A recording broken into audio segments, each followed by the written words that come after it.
I was sitting in the bathroom trying to dull the ache in my nerves when I heard my wife say to our son in the next room, "If he dies, we get the insurance. If he lives, we're left with debt. Either way, we're lucky." They both laughed. I held my breath underwater for 40 seconds just to see what it felt like to be in silence. Today my son left me a voicemail message, "Dad, come back. Mom's not eating anything, just sitting there staring at the wall." I'm typing this at almost 3 in the morning, my hands trembling slightly even now. There's a strange kind of clarity that only comes when your whole world collapses around you. I don't even know if I'm hoping for advice or just need to get these thoughts out before they consume me completely. New account for obvious reasons. I'm David, 43 years old. 2 weeks ago, I had surgery on my lower back, nothing groundbreaking, just the inevitable result of 17 years in construction and one wrong move on a bad day. 3 herniated discs, some nerve damage, and now enough titanium in my spine that I joke I'll set off every airport scanner from here to Tokyo. The doctors say I'll recover, but it'll be a long road. Right now, every step feels like walking through fire. Yesterday afternoon was rough. You know that awful window when the pain meds wear off, but it's still too early for the next dose? That was me trapped in that miserable in-between state. So, I decided to run a hot bath, hoping the heat might help loosen the iron grip of pain running down my leg. Our bathroom has this weird setup. The tub is against one wall, and directly on the other side of that wall is our bedroom. The walls are so thin you can practically hear a whisper through them.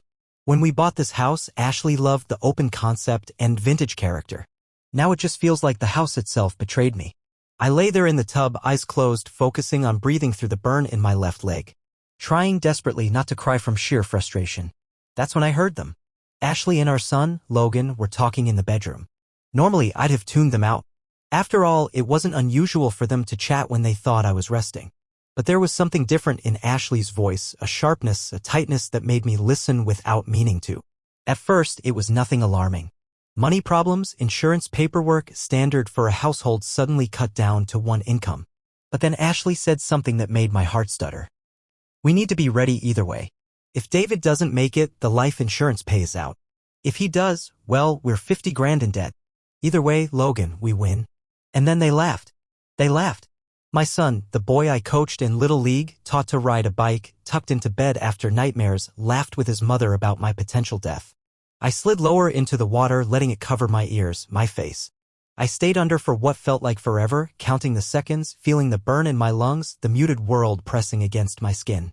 For just a moment, I wondered if it would be easier to stay under, to slip away quietly and let them have their payday. But no. No, not like this. I surfaced slowly, gasping quietly, blinking against the harsh bathroom light. In that moment, something inside me cracked, not with rage, not with grief. Something colder. Sharper. Like ice replacing the parts of me that used to be warm. When I finally dragged myself out of the tub, every movement felt foreign, mechanical. Dressing took nearly 20 agonizing minutes, but I didn't call for help. I didn't want Ashley's hands near me. I didn't want Logan's fake sympathy. I just needed to move. To survive. I went downstairs like nothing had happened. Sat at the kitchen table, smiling weakly while Ashley reheated leftovers. Complimented Logan on his latest math test score. Swallowed my meds without comment when Ashley handed them over with her usual, exaggerated, worried wife look. It took everything I had not to shatter right there in front of them. What was I supposed to do? Confront them? Demand explanations? Scream about betrayal? No. Not yet. If they saw me crack now, they'd tighten their defenses. And I needed time. Later that night, we all sat together in the living room. I reclined awkwardly in the one chair that didn't make my back scream, pretending to watch some mindless reality show. Ashley sat curled up on the couch, Logan sprawled on the floor with his phone. From the outside, we must have looked like the perfect recovering family. Inside, I was unraveling. Ashley glanced at me over the top of her tablet. "You okay, babe? You're kinda quiet tonight."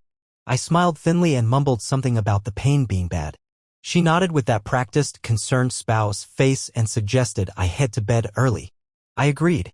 Anything to get away from them. You know what's weird about trauma? It doesn't always hit you like a freight train. Sometimes it slides into you quietly, numbing your emotions until you're not even sure you're human anymore. That's what I felt, a kind of frozen detachment. Sitting here now, typing this out on my old laptop in the guest room, I can say one thing with absolute certainty. They can't know I heard them. Not yet. I need to protect myself legally, financially, emotionally. Ashley and I have been married for 17 years. 17 years. I moved across states for her, changed careers when her nursing school demanded more time, supported her every step of the way. I thought we were building something together. Turns out we were just building a payday.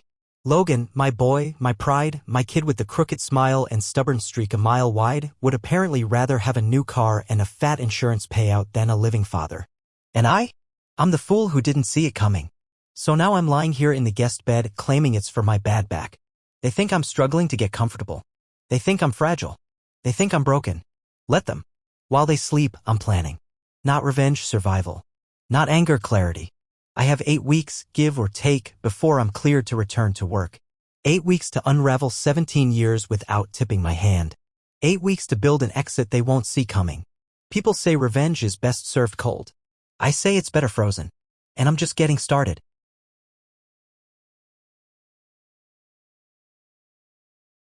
The morning after everything changed, I woke up feeling like a different person.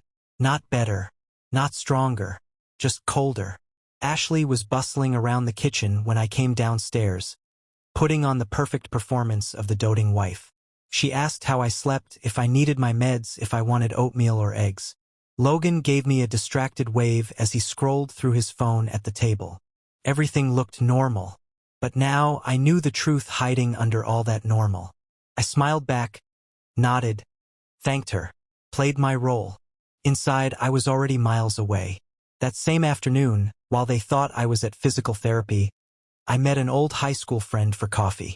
Brandon had gone into finance after we lost touch, and though we hadn't talked in years, I knew I could trust him more than anyone else around here. I kept the conversation hypothetical at first. A friend with marital problems. A buddy worried about protecting his assets. Brandon saw through me in about 30 seconds. He leaned back, gave me a long look and said, "David, whatever you're dealing with, you better move fast. And quiet." He gave me a crash course in financial self-defense. Told me what steps to take, what to expect, what mistakes to avoid. It was the first time in weeks I felt like I had even a sliver of control. Over the next few days, I started laying the groundwork. First, new bank account. At a completely different bank across town. No shared accounts, no shared access. My disability checks and any other deposits were redirected there. Quietly, seamlessly. Second, passwords. Every account, email, bank, social media, even my cloud storage got new, complicated passwords. Ashley used to know all of them. Not anymore. Third, insurance. I called the life insurance company while Ashley was at work. Sure enough, 3 months earlier, my coverage had been mysteriously bumped up, way up. The agent cheerfully confirmed an electronic signature on the change form. I have no memory of signing anything, but proving forgery would be almost impossible. Didn't matter. I reduced the coverage back to what it was originally. I changed the beneficiary to my sister, Melissa, someone I actually trust. Fourth, documentation. I started collecting everything important. Birth certificates. Car title. Thank God the car was only in my name. Tax returns. Medical records. Property documents. Every scrap of paper that mattered. I rented a small safety deposit box at the new bank. Ashley didn't even notice when I started going for long drives to clear my head. Meanwhile, I kept up appearances at home. It wasn't hard. The physical pain was real enough to excuse my exhaustion. My withdrawal. When you're recovering from surgery, no one questions why you're grumpy, why you spend hours scrolling on your phone, why you're not as talkative. Ashley thought I was just struggling with depression. She even suggested therapy a few times. God, the irony. Every time she handed me my pain meds with that sickly sweet smile, I wondered if she was checking to see if I'd stop breathing. Every time she tucked a blanket around my legs, I imagined her calculating the insurance payout in her head. Logan, meanwhile, was in his own little world.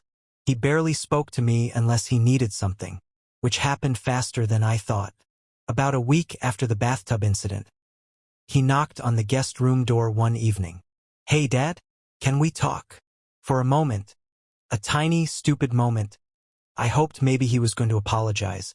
Maybe he regretted what he said. Nope, he wanted to ask for car money. His friend's older brother was selling a beat-up Civic for $4,000, and Logan thought it was such a good deal. He wanted me, the man he laughed about burying, to pay for it. I stared at him, barely hearing the words coming out of his mouth. I remembered the laughter, the casual way he and his mother calculated my worth. Took everything in me to stay calm. I told him we had medical bills, that money was tight, that we could talk about it again when I was back at work. Logan sighed dramatically, like I just ruined his life. All my friends have cars. It's so embarrassing. I said nothing, just watched him stomp away like a spoiled child. The son I thought I knew felt like a stranger now. At night, lying in the guest bed, I started building the real escape plan. I applied for jobs out of state, states far away. Someplace new, where the shadows of this betrayal couldn't reach me. It wasn't just about leaving them. It was about survival. If I stayed, I would rot. If I stayed, they would finish breaking me. And God help me, I wasn't going to let that happen. Ashley started getting frustrated too. It showed in the little things. The clipped tone, the sighs when she thought I wasn't listening, the endless whispered phone calls with her mother. One evening, I accidentally left a big medical bill on the kitchen counter, $47,000 pre-insurance. I watched from the hallway as Ashley found it. Her shoulders slumped. She sat down hard on a chair, pulled out her phone, probably checking our joint account, probably realizing the money wasn't where it used to be. Good. Let the anxiety start to crack that perfect mask she wore. I found more evidence too. Ashley's tablet was left unlocked one afternoon while she napped. A quick glance at her search history told me everything I needed to know. How soon after death does life insurance pay out? Life insurance payout delays. What happens if a beneficiary dies before payout? She didn't even bother clearing her browsing history. Why would she? She thought I was too broken, too trusting to look. She didn't realize I was already 10 steps ahead. 3 weeks after the bathtub, I had the basics secured. New accounts, new passwords, legal documents safe, insurance corrected, a growing file of evidence. I wasn't just planning an escape anymore. I was building a new life, brick by brick, while pretending to be the same old broken man. I was almost ready. Almost. Just needed one last piece. A way out that didn't leave me trapped legally or financially. And that piece was about to fall into place.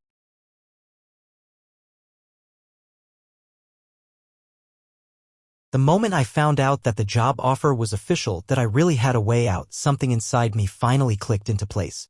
It was like standing at the edge of a cliff for weeks, staring into the drop and suddenly realizing you could just step back. Or better yet, build a bridge and walk away. The offer was for a construction management position in Colorado. Slightly less money than I made here, but the cost of living was lower and the mountains had always felt like a kind of freedom to me. The best part? The job didn't start for another 2 months, enough time to heal, to finish preparations, to end this on my terms. It was time for the endgame. I planned the final dinner with the same precision I used to bring to complicated job sites. Timing was everything. Presentation mattered. Ashley had no idea. She thought things were finally settling down, that my sullen moods were lifting, that maybe I was coming to terms with our new normal. Logan was too wrapped up in his own teenage world to notice anything beyond his own nose. Perfect. On a Thursday evening, I ordered takeout from Ashley's favorite Thai place. I set the table with our good plates, the ones we usually saved for holidays. Even lit a few candles. It looked like a celebration. When they came home, Ashley immediately looked suspicious. Is it our anniversary? Did I forget something? I smiled, shook my head. She had forgotten our actual anniversary 3 weeks earlier, but I wasn't about to bring that up. It didn't matter anymore. Logan barely glanced up from his phone, dropped into his chair, and started inhaling pad thai like it was his last meal. I waited until Ashley was sipping her wine. Waited until Logan set his phone down to reach for an egg roll. Then I dropped it. I've accepted a job in Colorado. I start in 2 weeks. I'm going alone. Silence. The kind of silence that hums in your ears. The kind that makes time feel like it's folding in on itself. Ashley was the first to recover. What are you talking about? Are you joking? Are the pain meds messing with your head? I smiled again. Calm. I had rehearsed this moment 100 times. I'm not confused. I've been planning this for weeks. The house goes on the market next Tuesday. I've already packed most of what I'm taking. Logan finally looked up, actually setting his phone down completely. Wait, all of us? We're all moving. I shook my head. No. Just me. Ashley's face crumbled. Real tears, this time not the crocodile kind she used when she needed sympathy. Real, messy, ugly crying. Mascara streaking down her cheeks. Lips trembling. Why? David, please. We can work through this. We've been through so much. I was there for you through the surgery, through everything. And that's when I told them. Every word I heard through the bathroom wall. Every cold calculation. Every disgusting laugh. You know how people say they watch the blood drain from someone's face? I always thought that was just a figure of speech. It's not. Ashley went ghost white. I thought for a second she might actually faint.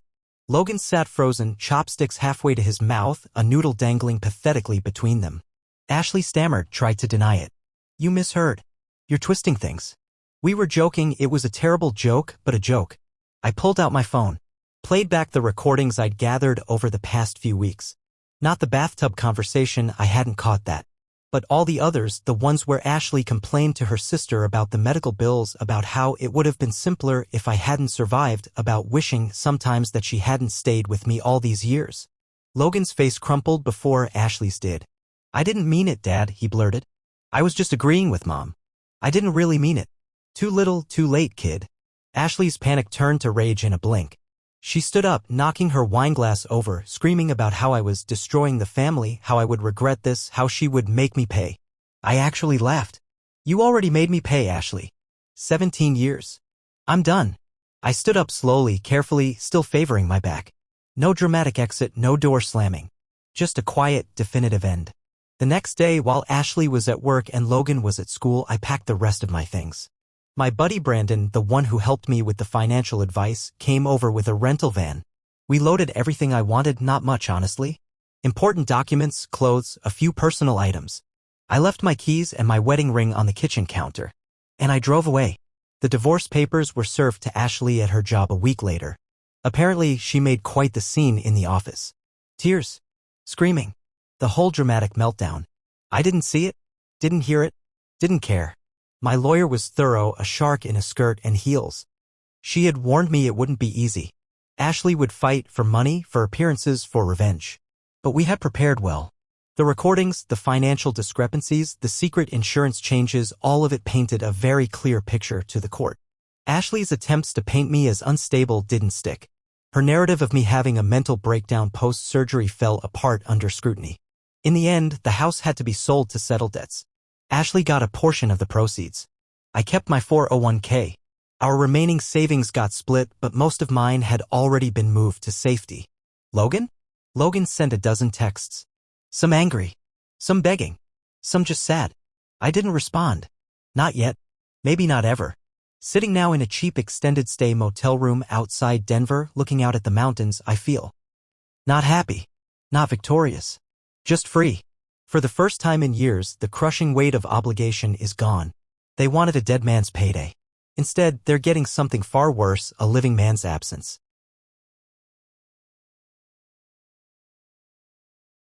2 months. That's how long it's been since I walked away from the life I spent 17 years building. 2 months since I nuked my marriage and left everything I thought I knew behind. I'm sitting on the balcony of my small apartment right now, watching the sun dip behind the Colorado mountains. There's a beer sweating on the table next to me and the air smells like pine trees and cold earth. It should feel like peace. Maybe someday it will. Right now it mostly feels empty. After I left, things happened quickly. The house sold, not for as much as we hoped, but enough. Ashley moved into a small 2-bedroom apartment across town. Had to pick up a second job to cover the bills. Had to face the questions from friends, neighbors, coworkers. Had to come up with a story for why her husband suddenly packed up and left without a backward glance. Apparently, according to what mutual friends have heard, I had a mental breakdown after surgery. Pain meds messed with my mind. I became paranoid and unstable. It's easier for her to tell that story than admit the truth. That she and her son laughed about my death. That they saw me as a check to cash. Some people believe her. Some don't. I don't really care either way. Logan tried harder than Ashley. He sent messages almost every day at first. Some angry, accusing me of abandoning the family, of overreacting. Some pleading, telling me he missed me, that he didn't mean it, that he was just joking. I didn't answer any of them. Not because I hate him. I don't. I still love him in that stubborn, irrational way parents always love their kids even when those kids rip your heart out. But love isn't enough anymore. Some things, once broken, don't go back together. Then came the voicemail. I was in the frozen foods aisle of the grocery store, mindlessly comparing brands of ice cream when my phone buzzed. Logan's name flashed on the screen. I almost let it ring out. Almost shoved the phone back in my pocket and moved on. But some small, stubborn part of me told me to listen. 10 minutes later, I stood there in front of the ice cream, half a pint of Rocky Road melting in my hand, and played the message. Dad, please come home. Mom won't eat. She just stares at the wall. 8 words. His voice cracked halfway through. He sounded younger than he had in years. Sounded like the little boy who used to crawl into my bed after bad dreams. For a second, just a second, my chest ached so badly I thought I might fall over. The instinct to protect, to fix, flared up like a brush fire. But then I remembered. I remembered the laughter. I remembered the way they weighed my life against a stack of bills and decided it was better for me to die. And just like that, the fire went out. I didn't call back right away. Instead, I called my sister, Melissa, the one who's now the beneficiary of my life insurance. Told her about the voicemail. Asked if she'd heard anything from our old town. Turns out Ashley's breakdown wasn't exactly a surprise. People had noticed her spiraling, the weight loss, the frantic energy, the way she avoided certain topics. Word got around about the second job, about the smaller apartment, about the fact that she was no longer the smiling nurse with the perfect family. It's funny. For all the lies Ashley has told, reality has a way of bleeding through. Later that night, sitting on my balcony, I thought about Logan's message again. About Ashley sitting there, staring at the wall. About the mess I left behind. And I felt nothing. No vindication. No guilt. No satisfaction. Just a hollow quiet. Is that normal? I don't know. People talk about revenge like it's this glorious, cathartic thing. But when you actually get it, when you watch the people who hurt you collapse under the weight of their own choices, it doesn't feel good. It just feels necessary. Like survival. Like finishing a long, bloody surgery and knowing the patient lived, but at a terrible cost. This morning, I finally called Logan back. I waited until I knew he'd be at school, no risk of him picking up. I left a voicemail of my own. Logan, I'm not coming back. Your mother will figure things out. Or she won't. That's not my responsibility anymore. Actions have consequences. You're old enough to understand that. But when you turn 18, if you want to visit me, my door is open. I'll help you with college if you decide to go. I still love you. But I can't forgive you yet. Simple. Final. Maybe a little weak. Maybe I should have been harsher. But he's still my son. Even if he's the son who laughed at the idea of cashing in on my death. Some things are complicated like that. As for Ashley, she'll survive. She's always been resilient.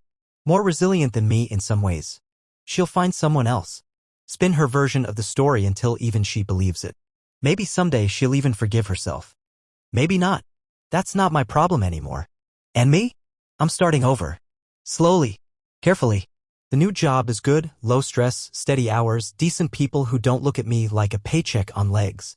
My back is healing better out here, too. Maybe it's the mountain air, or maybe it's just the lack of emotional rot. I've reconnected with a few old friends, people Ashley never liked. Turns out they missed me. Turns out I missed them too. I joined a hiking group on Meetup.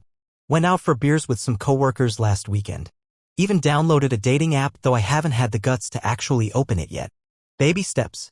Sometimes at night, lying in bed, I think about that moment in the bathtub. The water closing over my face.